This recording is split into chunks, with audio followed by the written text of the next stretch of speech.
এইটা কি কোনো জুলুম না? নামাজ পড়ে এসি আব্দুল আল জাবেরের ফেসবুক থেকে আরো একটা পোস্ট, এই যে দেখেন কি অবস্থা করছে, কি অবস্থা করছে।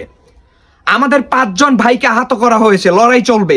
জাতিসংঘের অধীনে আজাদির পাখির হত্যার তদন্তের নিশ্চিত না হওয়া পর্যন্ত আমাদের অবস্থান থাকবে, অবস্থান থাকবে।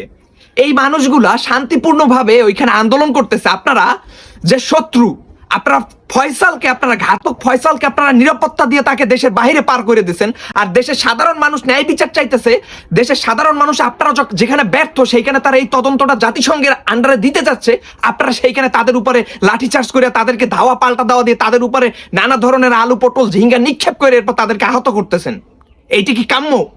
এইটি কি এই দেশের পরিস্থিতি বা অবস্থা? এইটা কি কোনো ন্যায় বিচার? এটি কি জুলুম না? মানুষগুলা ন্যায় বিচার চাইতেছে। সামনে নির্বাচন, কোন ধরনের আমাদের নির্বাচনও দরকার, এই ন্যায় বিচারটাও দরকার।